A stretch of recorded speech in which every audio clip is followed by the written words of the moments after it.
नमस्कार दोस्तों। कहते हैं कि एक माँ 10 बच्चों को पाल सकती है, लेकिन वही 10 बच्चे मिलकर एक माँ को नहीं पाल सकते।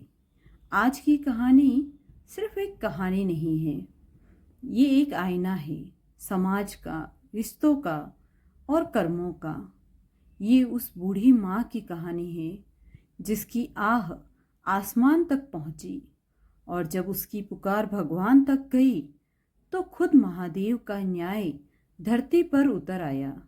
ये कहानी है कर्मों के हिसाब की, एक माँ के त्याग की और उन बेटों के पतन और प्रायश्चित की जो अपने ही जन्म देने वाली माँ को भूल गए।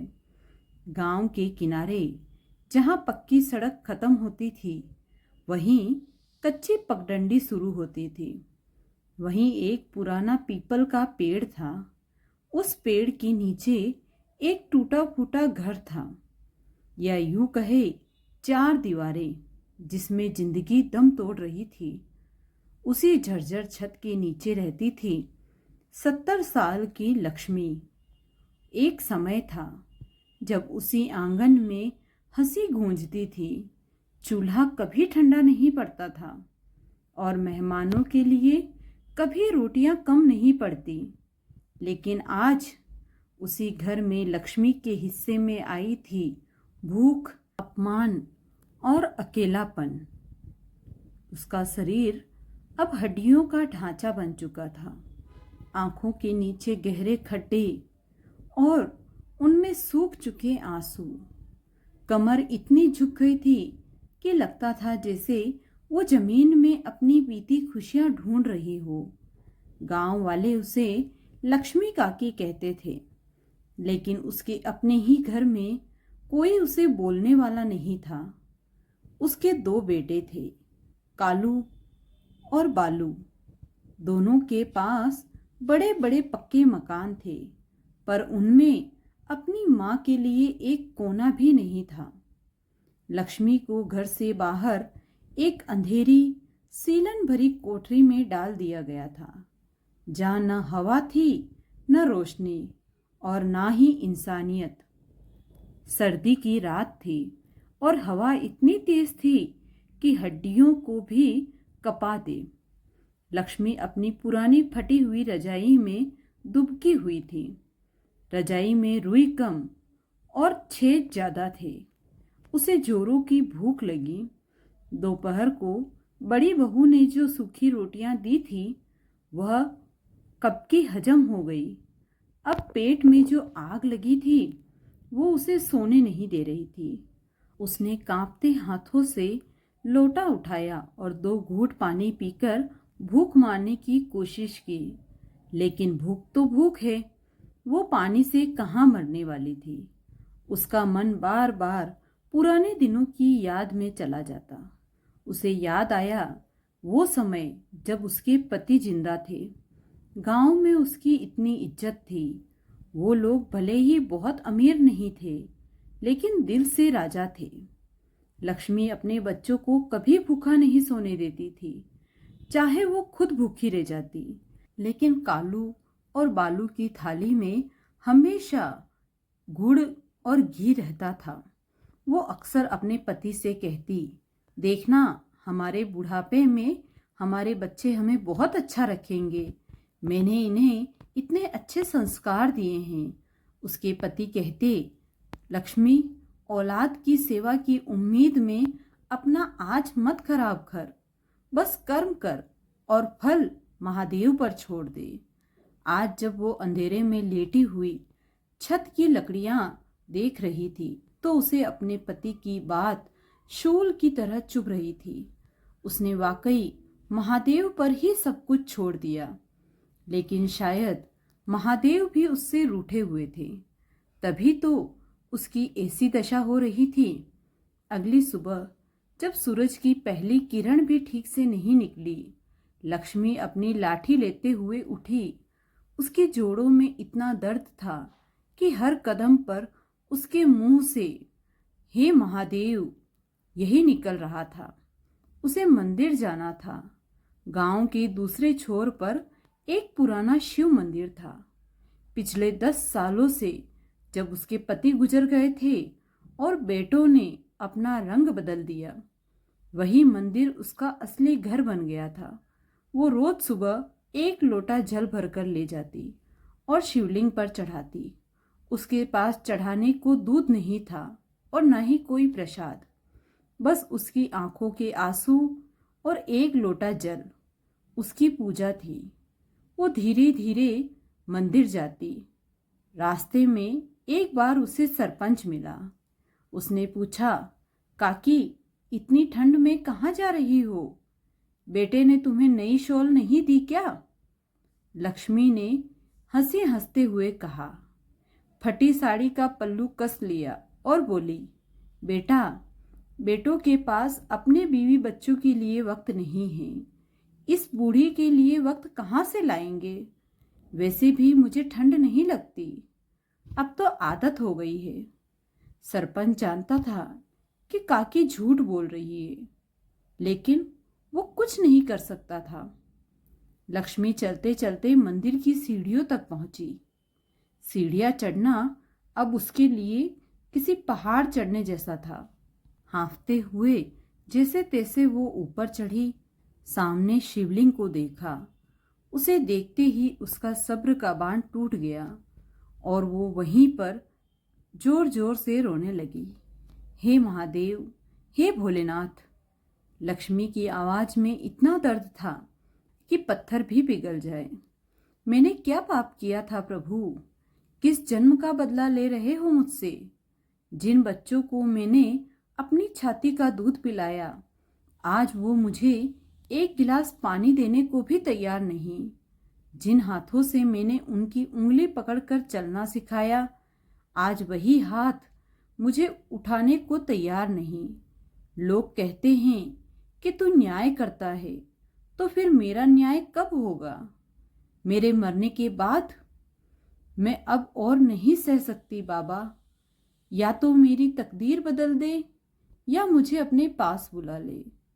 शिवलिंग से बातें कर ही रही थी कि जैसे कोई अपने पिता से शिकायत कर रहा हो। काफी देर रोने के बाद उसे थोड़ा हल्का महसूस हुआ। उसने कांपते हाथों से जल चढ़ाया और वहीं मंदिर में एक तरफ बैठ गई। तभी मंदिर का पुजारी वहां आया। पुजारी लक्ष्मी की हालत जानता था। उसने प्रसाद का एक लड्डू उसे दिया। लक्ष्मी ने लड्डू को देखा तो उसे जैसे दुनिया का खजाना मिल गया हो। उसे बहुत भूख लग रही थी। उसने कांपते हाथों से लड्डू लिया और खा लिया और पानी पी लिया। उस एक लड्डू से उसे इतनी ताकत थी कि वो वापस घर जाने के लिए उठ गई। जब वो वापस अपने घर आ रही थी तो उसने देखा कि उसके बड़े बेटे कालू के घर के बाहर बहुत चहल पहल है। शायद आज कोई त्योहार था या किसी का जन्मदिन। खुशबूदार खाने की हवा में महक आ रही थी। पूड़ी, कचौरी, खीर। लक्ष्मी को फिर से भूख लग गई। वो अपनी कोठरी के बाहर बैठ गई। उसे उम्मीद थी कि शायद आज त्योहार के दिन बेटे और बहू उसे कुछ खाने को दे दे, कुछ ताजी पूड़ियां मिल जाए। वो इंतजार करती रही।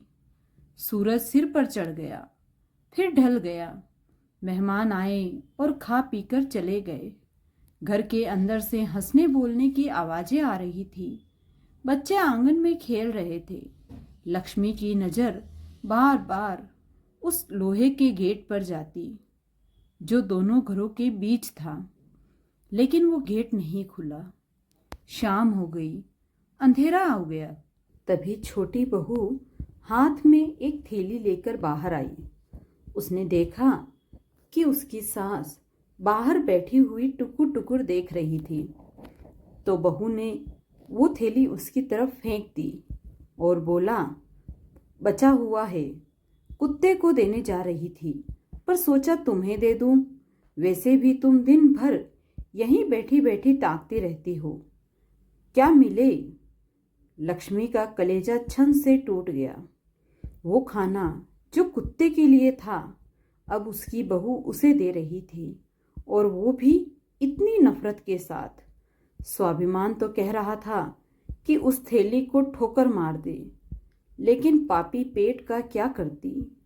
भूख इंसान को जानवर बना देती है, और लालची भी। लक्ष्मी कांपते हाथों से वो थैली उठाई। उसमें कुछ ठंडी पूड़ियाँ और बची हुई सब्जी थी। उसने बहू की तरफ देखा, कुछ कहना चाहा, पर शब्द गले में ही अटक गए। छोटी बहू तो थैली फेंक कर अंदर चली गई और जोर से दरवाजा बंद कर दिया। उस दरवाजे की आवाज से लक्ष्मी के दिल पर एक चोट की। वो अपनी कोठरी में गई और रोशनी में खाना खाने बैठी। हर निवाला उसके गले से नीचे उतरते वक्त कांटों की तरह चुभ रहा था। वो खा तो रही थी और साथ ही रो भी रही थी। आंसू खाने में गिर रहे थे, जिससे उस खाने का स्वाद और भी नमकीन हो गया। देख महादेव, उसने सिसकते हुए कहा, देख ले अपनी बेटी का हाल। आज मुझे मेरे घर में कुत्ते का हिस्सा मिल रहा है। क्या यही मेरा न्याय है? उस रात लक्ष्मी को नींद नहीं आई। बस वो करवटें बदलती रही और सोचती रही कि क्या अब उसकी बची हुई जिंदगी ऐसे ही अपमान में कटेगी? क्या उसे कभी इज्जत की 2 रोटियां नसीब नहीं होगी? अगले दिन लक्ष्मी ने फैसला किया कि अब वो बेटों के भरोसे नहीं रहेगी। शरीर में जान थी, लेकिन उसने सोचा कि वो कुछ ना कुछ काम करेगी। भीख मांगने से तो अच्छा है कुछ मेहनत करके खाए। सुबह होते ही वो गांव के एक जमींदार के पास गई। उसने कहा, वो बहुत अमीर था, लेकिन उसका स्वभाव बहुत कड़क था। फिर भी लक्ष्मी के पास और कोई चारा नहीं था। वो हवेली के पिछवाड़े वाले दरवाजे पर गई। वहां काम करने वाली नौकरानी ने उसे देखा। लक्ष्मी ने उससे कहा, बेटी, क्या मुझे यहाँ कोई काम मिल सकता है? मैं झाड़ू पोछा तो नहीं कर सकती क्योंकि मेरी कमर नहीं झुकती, लेकिन मैं अनाज बीन सकती हूँ, सब्जी काट सकती हूँ, बच्चों को खिला सकती हूँ। मुझे बस 2 वक्त की रोटी चाहिए। नौकरानी को याद आ गई। वो अंदर गई और ठाकुर की पत्नी को बुला लाई। ठकुराइन एक धार्मिक स्त्री थी। उन्होंने जब लक्ष्मी की हालत देखी तो उसका दिल पिघल गया। वो लक्ष्मी को जानती थी। उसने कहा, अरे आप यहाँ, आपके तो 2 जवान बेटे हैं, फिर आपको काम करने की क्या जरूरत पड़ी? लक्ष्मी की आंखों में आंसू आए, लेकिन उसने खुद को संभाला। वो अपने घर की बुराई बाहर वालों के सामने नहीं करना चाहती थी, क्योंकि माँ तो माँ होती है, चाहे बेटे कितने भी नालायक क्यों ना हो। उसने बस इतना कहा, मालकिन, बेटों का अपना परिवार है, खर्चे बढ़ गए हैं। मुझे अच्छा नहीं लगता कि मैं उन पर बोझ बनूं। हाथ पांव चल रहे हैं तो सोचती हूँ कि खुद कुछ कमा लूं। ठकुराइन समझ गई कि बात कुछ और है। उन्होंने कहा, ठीक है, आप हमारे आंगन में बैठकर अनाज साफ कर दिया करना और पूजा के लिए फूल बत्ती बना देना। आप दोनों वक्त का खाना यहीं मिल जाएगा और कुछ पैसे भी दे दिया करेंगे। लक्ष्मी को लगा जैसे महादेव ने उसकी सुन ली। उसे काम मिल गया। वो बहुत खुश थी। उस दिन उसने मन लगाकर गेहूं साफ किया। दोपहर को उसे गरम गरम दाल चावल और रोटी मिली। न जाने कितने महीनों बाद उसने पेट भरकर खाना खाया। शाम को जब वो घर लौटी तो उसके हाथ में कुछ पैसे थे। एक पुरानी लेकिन एक शॉल थी जो पूरी थी। वो बहुत सुकून महसूस कर रही थी।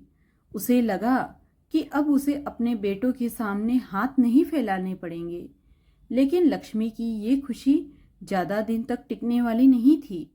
उसके बेटों को जब पता चला कि उसकी माँ जमींदार के यहाँ काम कर रही है तो उन्हें अपनी नाक कटती हुई महसूस हुई। उन्हें माँ की तकलीफ से कोई मतलब नहीं था।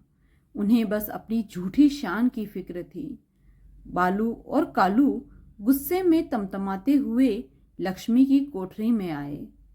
कालू ने जोर से चिल्लाते हुए कहा, आपको शर्म नहीं आती? हमारे पास इतना पैसा है, इतनी जायदाद है, और आप वहां ठाकुरों के यहाँ नौकरानी बनकर बैठी हैं। पूरे गांव में हमारी थू थू हो रही है। लोग कह रहे हैं कि देखो, उनके बेटे महलों में रह रहे हैं और माँ यहाँ नौकरानी बनकर बर्तन मांज रही है।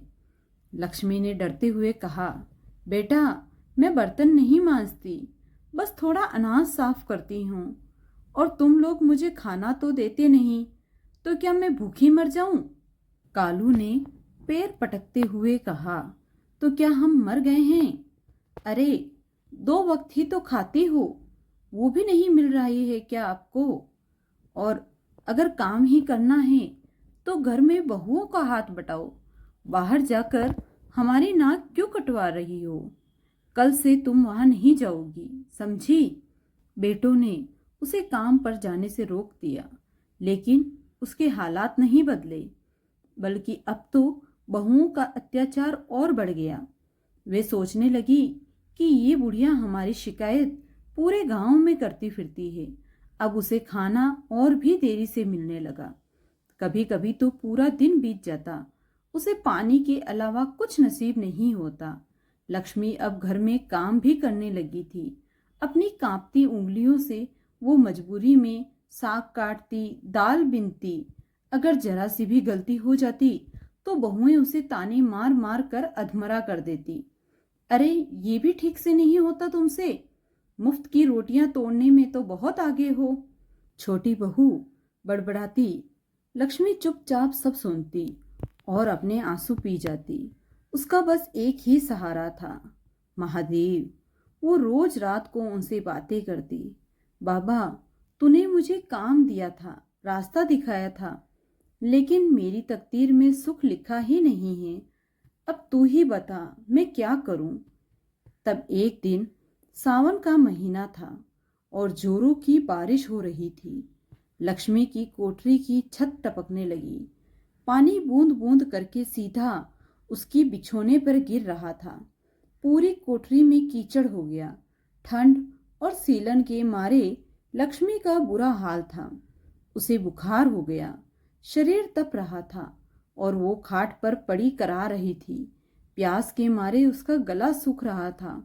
उसने आवाज लगाने की कोशिश की, बहू, ओ बहू, थोड़ा पानी दे दो। लेकिन बादलों की गर्जन और बारिश के शोर में उसकी आवाज दब गई, या शायद सुनकर भी किसी ने सुना नहीं। पूरी रात वो बुखार में तड़पती रही। उसे ऐसा लग रहा था कि आज उसकी आखिरी रात है। उसे अपने बचपन से लेकर जवानी तक के सारे बातें याद आ गई। वो सोच रही थी कि कैसे उसने अपने बच्चों को पालने के लिए अपनी जवानी की खुशियां कुर्बान कर दी। अब कालू को चेचक हुआ। वो 10 रातों तक सोई नहीं थी। उसके सिराहने बैठी थी। जब बालू को स्कूल भेजना था तो उसने अपने सोने के कंगन बेच दिए, और आज वही बच्चे अपने पक्के मकानों में चैन की नींद सो रहे हैं, और उसकी माँ यहाँ कीचड़ में पड़ी मौत का इंतजार कर रही है। सुबह हुई, बारिश रुक चुकी थी, लेकिन लक्ष्मी में उठने की हिम्मत नहीं थी। जब सुबह 10 बज गए और लक्ष्मी बाहर नहीं दिखी तो बड़ी बहू देखने आई। उसने सोचा कि बुढ़िया शायद मर गई है। उसने दरवाजे से झांका तो देखा लक्ष्मी बेसुध पड़ी है। बहू ने नाक पर पल्लू रखा और कालू को आवाज दी, सुनते हो? देखो तो सही, माँ जी को क्या हो गया है, उठ ही नहीं रही। कालू आया और दूर से ही देखकर बोला, अरे कुछ नहीं, नाटक कर रही होगी, हो सकता है बुखार हो। तुम एक काम करो, वो जो सरकारी अस्पताल की गोली रखी है, एक दे दो और एक कप चाय दे देना, ठीक हो जाएगी। किसी ने उसके पास जाकर उसका माथा छूने की हिम्मत नहीं की। वो लोग गोली और चाय रखकर चले गए। लक्ष्मी में इतनी भी ताकत नहीं थी कि वो उठकर गोली खा सके। बस लेटी रही महादेव की मूरत को अपनी धुंधली आंखों से निहारती रही, जो उस दीवार पर टंगी थी। 2 दिन 2 रातें बीत गई, लेकिन उस अंधेरी कोठरी का दरवाजा किसी ने नहीं खोला। लक्ष्मी बुखार में जलती रही, कभी होश में आती तो कभी बेहोश हो जाती। एक कप ठंडी चाय पर चींटियां लग चुकी थी, जो कालू रख कर गया था। प्यास जब बर्दाश्त से बाहर हो गई तो लक्ष्मी ने अपनी सूखी जीभ को गीला करने के लिए वही किया जो शायद कोई जानवर भी ना करे। छत से टपकता हुआ मटमैला पानी जो जमीन के एक छोटे से गड्ढे में जमा हो गया था, उसने पेट के बल रेंगते हुए अपनी हाथ में भरकर उसे पिया। वो पानी बहुत गंदा था, लेकिन उस समय उसके लिए वो अमृत से कम नहीं था। उस गंदे पानी ने उसकी जान तो बचा ली। इसे महादेव का चमत्कार ही कहेंगे कि इतनी बीमारी, भूख और गंदगी के बीच भी लक्ष्मी की सांसें चलती रही। शायद यमराज भी अभी उसे ले जाने को तैयार नहीं थे, या शायद उसकी तकदीर में अभी और दुख लिखे थे जिन्हें भोगना बाकी था। तीसरे दिन सुबह उसका बुखार थोड़ा कम हुआ। शरीर में कमजोरी इतनी थी कि खड़ा होना मुश्किल था, लेकिन पेट की भूख उसे चैन से लेटने भी नहीं दे रही थी। उसे समझ आ गया कि अगर वो इस कोठरी में पड़ी रही तो अब भूख और प्यास से तड़प तड़प कर मर जाएगी। उसके बेटों को उसकी सड़ी हुई लाश मिलने तक भनक भी नहीं लगेगी। उसने अपनी पूरी ताकत बटोरी, दीवार का सहारा लिया और कांपते हुए पैरों पर खड़ी हुई। उसका सिर चकरा रहा था, आंखों के आगे अंधेरा छा रहा था, लेकिन जीने की इच्छा अभी भी बाकी थी। उसने अपनी लाठी उठाई और धीरे धीरे कोठरी से बाहर निकली। बाहर धूप खिली थी, सूरज की रोशनी अब उसकी आंखों पर पड़ी तो वो चंधिया गई। उसने देखा कि आंगन में सन्नाटा है। शायद सब लोग अपने अपने काम पर जा चुके थे और बच्चे स्कूल चले गए थे। वो धीरे धीरे एक एक कदम फूंक रखती हुई घर के बाहर निकल गई। उसका लक्ष्य वही शिव मंदिर था।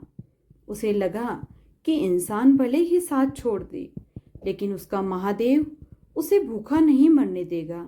रास्ते में गांव के लोग उसे देख रहे थे। उसकी हालत किसी जिंदा लाश से कम नहीं थी। बाल बिखरे हुए, कपड़े मैले और कीचड़ में सने हुए, चेहरा पीला और गाल पिचके हुए। जो भी उसे देखता अफसोस से सिर हिलाता और आगे बढ़ जाता। किसी में इतनी हिम्मत नहीं थी कि बालू और कालू जैसे पैसे वालों से पंगा ले और बुढ़िया की मदद करे। लक्ष्मी की तरफ नहीं देख रही थी। उसकी नजरें सिर्फ मंदिर के शिखर पर टकी थी। मंदिर पहुंच वो सीधे नंदी की मूर्ति के पास गिर पड़ी। पुजारी जी उस समय आरती की तैयारी कर रहे थे। जब उन्होंने जोर से कुछ गिरने की आवाज़ सुनी तो दौड़े आए। लक्ष्मी उस हालत में देखकर उनका दिल दहल गया। उन्होंने तुरंत अपनी पत्नी को आवाज़ दी। पुजारी की पत्नी, जिसका नाम सुमित्रा था, वो भी बहुत दयालु थी। वो दौड़ कर आई और लक्ष्मी को उठाया। उन्होंने लक्ष्मी के मुंह में पानी के छींटे मारे और थोड़ा सा मीठा दूध पिलाया। दूध के कुछ घूंट गले से नीचे उतरते ही लक्ष्मी की जान में जान आई। उसने आंखें खोली तो सामने पुजारी को देखकर हाथ जोड़ दिए। उसकी आंखों में आंसू बहने लगे। वो कुछ बोल नहीं पा रही थी, बस रो रही थी। सुमित्रा ने उसे अपनी साड़ी के पल्लू से पोंछा और कहा, रो मत, शांत हो जा। जब तक हम हैं तुझे कुछ नहीं होगा। पुजारी को बहुत गुस्सा आ रहा था। उन्होंने कहा, कालू और बालू तो कसाई बन गए हैं। अपनी सगी माँ की ये हालत कर दी। मैं आज ही पंचायत बुलाऊंगा। ये अधर्म अब और नहीं होगा। लेकिन लक्ष्मी ने पुजारी का हाथ पकड़ लिया और ना में सिर हिलाया। उसकी आवाज़ बहुत धीमी थी। नहीं बेटा, पंचायत मत बुलाना। मेरे बेटों की बदनामी होगी। मैं नहीं चाहती कि लोग उन पर थूके। माँ हूँ ना, उनका अपमान नहीं देख सकती। बस मुझे यहाँ एक कोने में बैठने की जगह दे दो, मैं यहीं पड़ी रहूंगी, जो भी रूखा सूखा मिलेगा खा लूंगी। अब उस घर में वापस जाने की हिम्मत नहीं है मुझ में। पुजारी जी लक्ष्मी की ममता देखकर हैरान थे। जिस माँ को उसके बेटों ने मरने के लिए छोड़ दिया, वो आज भी उनकी बदनामी से डर रही थी। सच ही कहा गया है, पुत्र कुपुत्र हो सकता है, लेकिन माता कभी कुमाता नहीं होती। पुजारी ने कहा, ठीक है काकी, जैसा तुम चाहो। तुम मंदिर की पिछली धर्मशाला के बरामदे में रह सकती हो। वहाँ छत पक्की है और बारिश का डर नहीं। सुबह शाम का प्रसाद तुम्हें मिल जाया करेगा। लक्ष्मी को लगा जैसे उसे नया जीवन मिल गया। उसे महलों की जरूरत नहीं थी, बस सर छिपाने को छत और पेट भरने को 2 रोटियां चाहिए थी, और सबसे बढ़कर उसे कोई धुतकारे नहीं। वो सुबह जल्दी उठती, नहा धोकर मंदिर के आंगन में झाड़ू लगाती और फिर माला लेकर एक तरफ बैठकर ओम नमः शिवाय का जाप करती। दिन भर आने जाने वाले भक्त उसे कुछ न कुछ दे जाते। कोई फल दे जाता, कोई बिस्किट दे जाता, कोई उसे हाथ में पैसे देते। लक्ष्मी उन पैसों को जमा करती।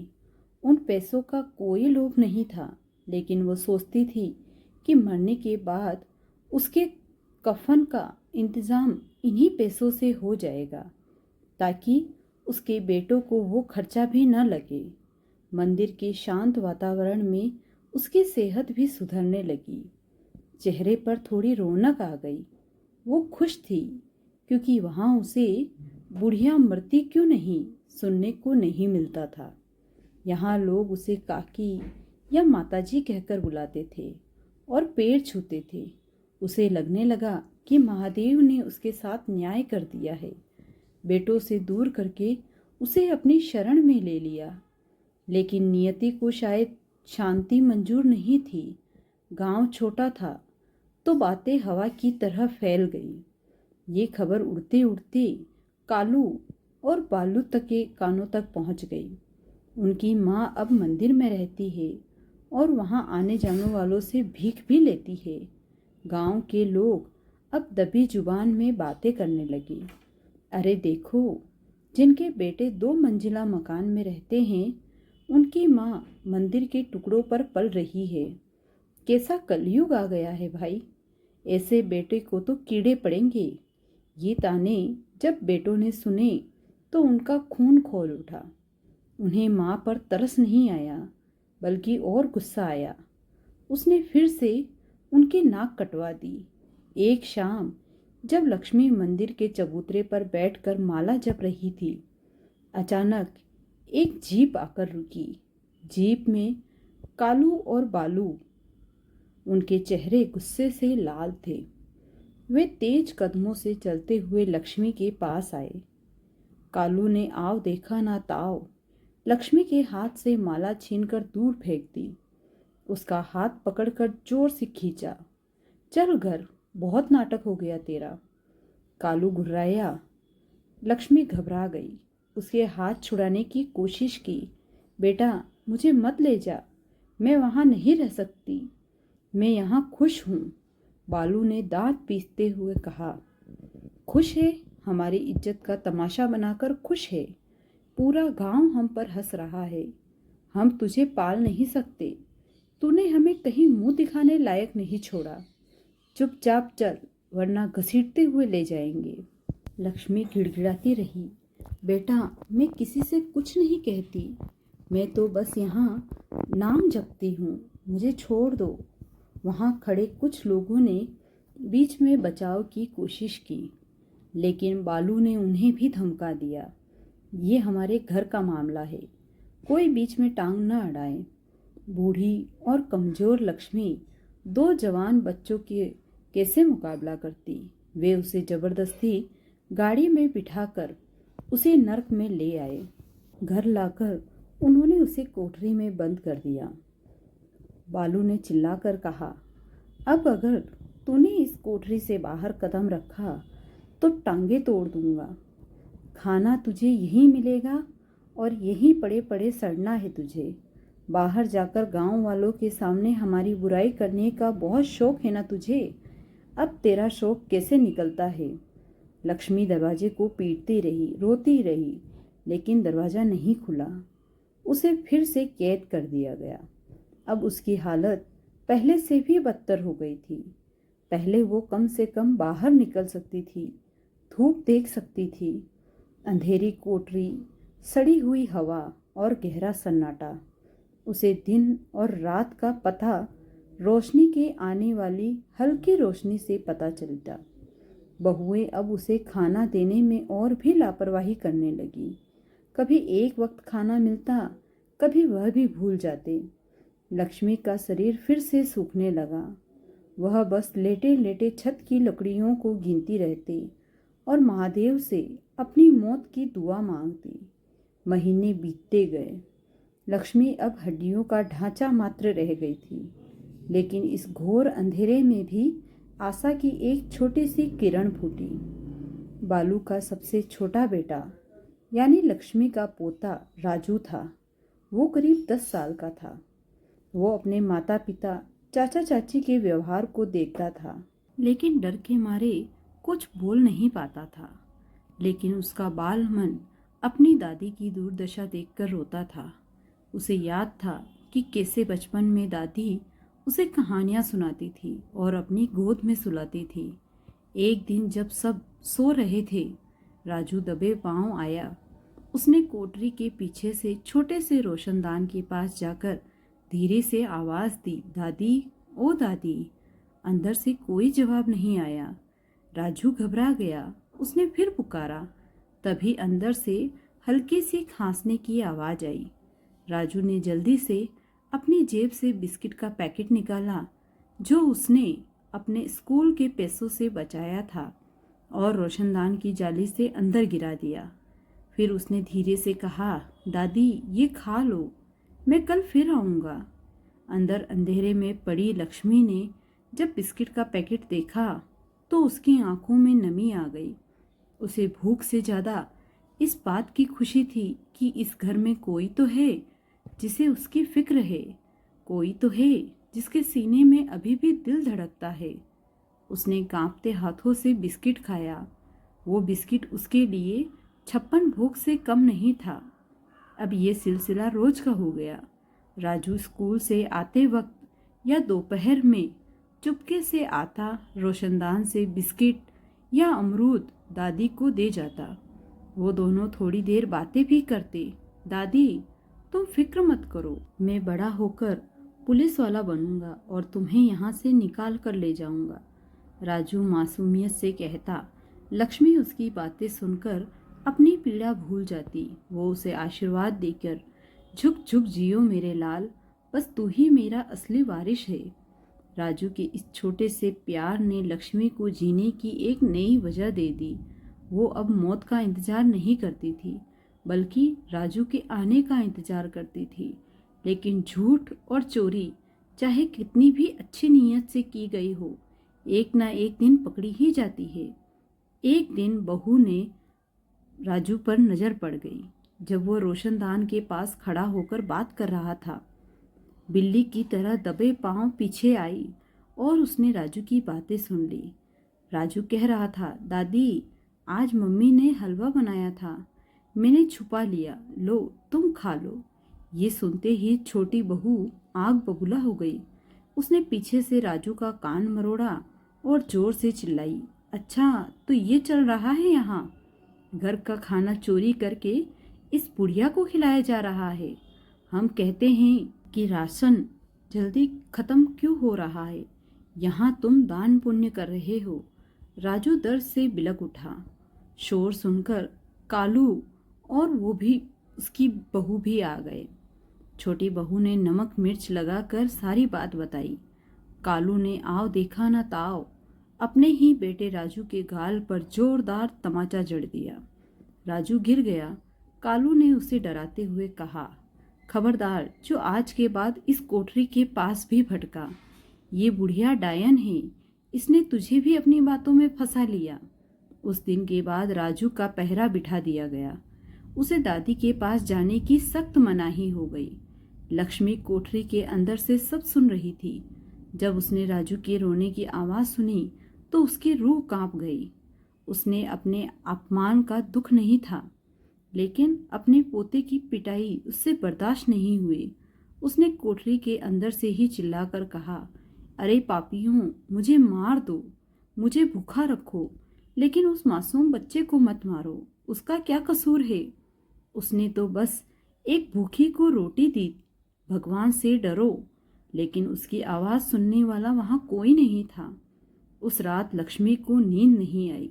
वो पूरी रात महादेव से लड़ती रही। क्या यही तेरा न्याय है? क्या एक मासूम बच्चे की नेकी की सजा मिल रही है? अब बहुत हो गया। अब मुझसे सहा नहीं जाता।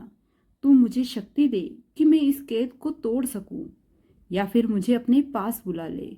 अगली सुबह लक्ष्मी के मन में एक अजीब सी दृढ़ता थी। उसे लगा कि अब खोने के लिए कुछ नहीं बचा है। दोपहर के समय जब घर में सन्नाटा था, उसने देखा कि कोठरी का दरवाजा, जो हमेशा बंद रहता था, आज गलती से कुंडी नहीं लगी थी। हवा से थोड़ा खुल गया। शायद भगवान ने उसकी सुन ली थी। उसने धीरे से दरवाजे को धक्का दिया। वो खुल गया। लक्ष्मी बाहर आई। उसका शरीर कमजोर था, लेकिन इरादे अब लोहे के थे। उसने इस बार मंदिर जाने का नहीं सोचा, क्योंकि उसे पता था कि बेटे उसे वहां से फिर से उठा लाएंगे। उसने सोचा कि वह इस गांव से ही दूर चली जाएगी, कहीं बहुत दूर जाकर अपने बेटों का साया भी उस पर न पड़ सके। वो घर के पिछवाड़े से होते हुए खेतों की तरफ निकल गई। गन्ने के ऊंचे ऊंचे खेतों के बीच से होकर वो दूसरे गांव जा पहुंची। लक्ष्मी थक कर एक पेड़ के नीचे बैठ गई। भूख और प्यास से उसका गला सूख रहा था। तभी एक ट्रक वाला आकर रुका। ट्रक वाले ने देखा कि एक बूढ़ी औरत वहां बैठी है। वो नीचे उतरा और पानी की बोतल लेकर आया। उसने पूछा, माँ जी, कहाँ जाना है? रास्ता भटक गई हो क्या? लक्ष्मी ने पानी पिया और अपनी आंखों से उसे देखा। उसने कहा, बेटा, मेरा कोई ठिकाना नहीं है। जहाँ भी ले चलो, बस इस जगह से दूर ले चलो। ट्रक वाला एक भला इंसान था। उसे समझ आ गया कि यह बुढ़िया जरूर किसी मुसीबत की मारी है। उसने कहा, माँ जी, मैं शहर जा रहा हूँ। वहाँ एक बड़ा अनाथालय और वृद्धाश्रम है, जहाँ मैं अक्सर सामान पहुँचाता हूँ। वो लोग बहुत अच्छे हैं। अगर आप कहो तो मैं आपको वहाँ छोड़ दूँ। वृद्धाश्रम। यह शब्द सुनकर लक्ष्मी का दिल एक पल के लिए सिहर उठा। उसने कभी सोचा नहीं था कि जिस घर को उसने तिनका तिनका करके जोड़ कर बनाया, अंत में उसे वृद्धाश्रम में पनाह लेनी पड़ेगी।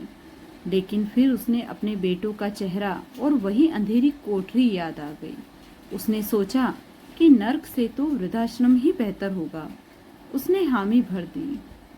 ट्रक वाले ने उसे इज्जत से ट्रक में बिठाया और शहर की ओर चल पड़ा। जैसे जैसे ट्रक गांव से दूर जा रहा था, लक्ष्मी को लग रहा था उसके सीने से एक भारी बोझ उतर रहा है। उसने पीछे मुड़कर नहीं देखा। गांव, घर, यादें, बेटे, सब कुछ पीछे छूट गए थे। अब ट्रक वाले ने उसे सेवाधाम नाम के एक आश्रम में छोड़ दिया। आश्रम का माहौल बहुत ही शांत और पवित्र था। वहां लक्ष्मी जैसी कई बूढ़ी औरतें थीं, जिन्हें अपनों ने ठुकरा दिया था। आश्रम की संचालिका थी सुधा जी, एक बहुत ही सौम्य महिला थी। उन्होंने लक्ष्मी का स्वागत किया, उसे नहलाया, साफ कपड़े दिए और भरपेट खाना खिलाया। लक्ष्मी को लगा जैसे वो किसी दूसरी दुनिया में आ गई है। यहाँ सब एक दूसरे को समझते थे, एक दूसरे का सहारा बनते थे। रात को जब वो साफ सुथरे बिस्तर पर लेटी तो उसे सालों बाद चैन की नींद आई। उसे लगा कि शायद महादेव का न्याय था उसे उन कसाई बेटों से आजाद करना, लेकिन उसे नहीं पता था कि कहानी अभी खत्म नहीं हुई है। महादेव का असली न्याय तो अभी बाकी था। उसके बेटे को उनके पापों की सजा देने के लिए तैयार हो रहा था। उधर गांव में अगली सुबह जब कालू और बालू का घर का दरवाजा खुला तो एक अजीब सी शांति थी। दोपहर तक जब किसी ने लक्ष्मी को नहीं देखा तो छोटी बहू यह देखने के लिए कि बुढ़िया जिंदा है या मर गई, ताकि अगर बुढ़िया मर गई हो तो उसका अंतिम संस्कार का नाटक निपटाया जाए। लेकिन जब उसने कोठरी का दरवाजा खुला देखा तो अंदर जाकर तो कोठरी खाली थी। बहू दौड़कर सबको बताया। बालू और कालू हड़बड़ाते हुए वहां आए। उन्होंने कोठरी का कोना कोना छान मारा। देखते हैं कि लक्ष्मी का कहीं कोई नामो निशान नहीं था। एक पल के लिए दोनों भाइयों के चेहरे पर डर आया कि कहीं माँ ने गांव वालों के सामने जाकर पोल तो नहीं खोल दी।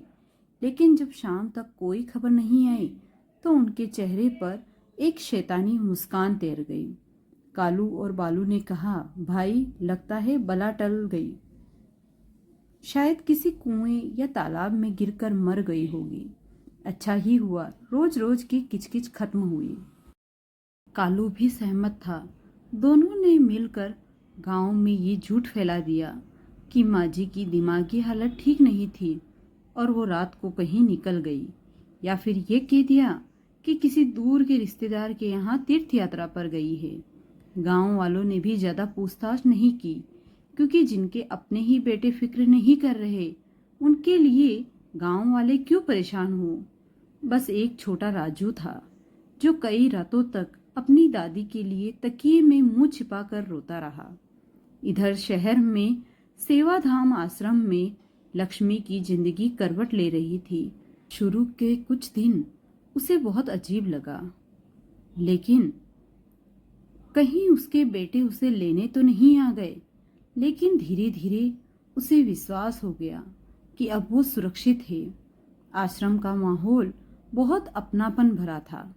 वहां रहने वाली दूसरी औरतें अब उसकी सहेलियां बन गई। कोई अपने बेटे द्वारा ठुकराई गई थी तो कोई अपनी बहू के तानों से तंग आकर वहां आई थी। सबके दुख एक जैसे थे, इसलिए सब एक दूसरे का दर्द समझते थे। लक्ष्मी अब खाली नहीं बैठती थी। उसका शरीर भले ही कमजोर था, लेकिन मन मजबूत हो गया था। वो सुबह उठकर आश्रम के बगीचों में पानी देती। उन पौधों के नए पत्ते आते देख बहुत खुशी मिलती, जैसे उसकी अपनी जिंदगी के कोपले फूट रही थी। दोपहर में वो बाकी महिलाओं के साथ मिलकर रुई की बत्तियां बनाती, पापड़ बढ़िया बनाती, जिन्हें बेचकर आश्रम का कुछ खर्च निकलता था। लक्ष्मी को अब लगता था कि वो किसी पर बोझ नहीं है। वो अपनी मेहनत की रोटी खा रही थी। शाम को जब भजन कीर्तन होता तो लक्ष्मी की आवाज सबसे तेज होती। वो महादेव को धन्यवाद देती कि उन्होंने उसे नर्क से निकालकर इस स्वर्ग में पहुंचा दिया। उसका स्वास्थ्य अब पहले से बहुत बेहतर हो गया। गालों के गड्ढे भरने लगे। आंखों की वही डरी हुई वीरानी अब एक शांत चमक में बदल गई थी। लेकिन कहते हैं ना कि भगवान के घर देर है अंधेर नहीं, और जैसी करनी वैसी भरनी। लक्ष्मी को अपनी नई दुनिया रम गई थी, लेकिन गांव में उसके बेटों का पाप का घड़ा अब भरने लगा था। लक्ष्मी के जाने के कुछ ही महीनों बाद बालू और कालू को लगा कि माँ के जाने के बाद उनके घर में खुशियां बरसेगी, खर्चा बचेगा और चैन से रहेंगे। लेकिन हुआ उसका उल्टा। जिस दिन लक्ष्मी घर से गई उस दिन जैसे घर की बरकत चली गई। पहले दोनों भाइयों में प्रेम था, लेकिन अब छोटी छोटी बातों में झगड़ने लगे। शुरुआत जमीन के एक छोटे से टुकड़े को लेकर हुई। बालू चाहता था कि सड़क के किनारे वाली जमीन उसे मिले, और कालू का कहना था कि जमीन उसकी है। ये बहस इतनी बढ़ी कि दोनों भाइयों में जो कभी एक थाली में खाते थे अब बात करना भी बंद हो गया। घर के बीचों बीच एक दीवार खिंच गई। जिस आंगन में लक्ष्मी को प्रताड़ित करने के लिए दोनों भाई एक साथ खड़े होते थे, आज उसी आंगन में दोनों एक दूसरे के खून के प्यासे हो रहे थे। बहुओं का भी कुछ ऐसा ही था। दोनों बहुएं मिलकर अपनी सास को तंग करती थी। अब आपस में लड़ने लगी थी। बात बात पर ताने, चिल्लाना, बर्तनों का पटकना रोज का काम हो गया। घर का माहौल इतना जहरीला हो गया था कि बच्चे भी डरे सहमे रहते थे। राजू का मन पढ़ाई में नहीं लगता था। वह अक्सर स्कूल से भागकर मंदिर में बैठा रहता। उसे लगता था कि इस घर को किसी की नज़र लग गई है, या शायद दादी की बद्दुआ। और सच में ये बद्दुआ ही थी। एक माँ की आह कभी खाली नहीं जाती। वह अदृश्य होकर भी इंसान का पीछा करती है। कालू और बालू की खेती भी इस साल बर्बाद हो गई। बेमौसम बारिश और ओलों ने पूरी फसल बर्बाद कर दी। जिस अनाज पर उन्हें घमंड था वो खेत में ही सड़ गया। कर्ज का बोझ बढ़ने लगा। बालू, जो गांव में मूंछों पर ताव देकर चलता था, अब साहूकारों की नजरें चुराने लगा। लेकिन असली मुसीबत तो अभी आनी बाकी थी। एक दिन बालू अपनी मोटरसाइकिल से घर जा रहा था। रफ्तार तेज थी। शायद दिमाग में घर का कलह और कर्ज का तनाव चल रहा होगा। एक तीखे मोड़ पर सामने से ट्रक से बचने के चक्कर में उसकी मोटरसाइकिल फिसल गई। बालू कई फीट हवा में उछला और सड़क किनारे एक पत्थर पर जा गिरा। उसकी चीख निकल गई। उसकी रीढ़ की हड्डी में गंभीर चोट आई। गांव वालों ने उसे उठाकर अस्पताल पहुंचाया। डॉक्टरों ने कहा कि जान तो बच गई, लेकिन कमर के नीचे का हिस्सा लकवाग्रस्त हो गया है। बालू अब कभी अपने पैरों पर खड़ा नहीं हो पाएगा। जब यह खबर घर पहुंची तो कोहराम मच गया। बालू को अस्पताल से घर लाया गया। वहीं बालू अपनी माँ को लाठी टेक कर चलने पर ताने मारता था। आज खुद बिस्तर पर लाचार पड़ा था। उसे करवट बदलने के लिए भी दूसरों का सहारा चाहिए था। शुरुआत के कुछ दिन तो पत्नी ने सेवा की, लेकिन धीरे धीरे उसका असली रंग सामने आने लगा। एक लकवाग्रस्त पति की सेवा करना उसे बोझ लगने लगा। बालू प्यास लगने पर पानी मांगता तो उसकी पत्नी अनसुना कर देती। वो घंटों उसी बिस्तर पर पड़ा रहता। कभी कभी तो मलमूत्र भी बिस्तर पर ही निकल जाता और कोई साफ करने वाला नहीं होता। बदबू के मारे कमरे में खड़ा होना मुश्किल हो जाता। उसकी पत्नी आती और नाक सिकोड़ कर उसे कोसती, पूरा घर गंदा कर रखा है। मेरी तो किस्मत ही फूट गई जो तुम जैसे अपाहिज के पल्ले पड़ी। दिन भर पड़े पड़े हुक्म चलाते रहते हो। बालू की आंखों से आंसू बहने लगे। उसे अपने माँ की याद आई। उसे याद आया कि कैसे जब वो बचपन में बीमार होता था तो उसकी माँ रातों को जाग कर उसके गंदे कपड़े साफ करती थी और कभी उफ तक नहीं करती थी। पत्नी उसे जानवर से भी बदतर समझ रही थी। बालू की हालत भी कुछ अच्छी नहीं थी। बालू के एक्सीडेंट के बाद सारी जिम्मेदारी और कर्ज का बोझ कालू पर आ गया। वह तनाव को झेल नहीं पा रहा था। उसने शराब का सहारा ले लिया। वो रोज रात को पी कर आता और घर में कलेश करता, पत्नी से मारपीट करता। एक दिन नशे की हालत में उसका भी झगड़ा गांव के कुछ गुंडों से हो गया। उन लोगों ने कालू को इतना मारा कि उसका एक हाथ और एक पैर टूट गया। अब दोनों भाई अपाहिज होकर अपने अपने कमरों में पड़े थे। जो घर कभी घमंड से सिर उठाए खड़ा था, अब वहां सिर्फ कराहने की आवाजें आती।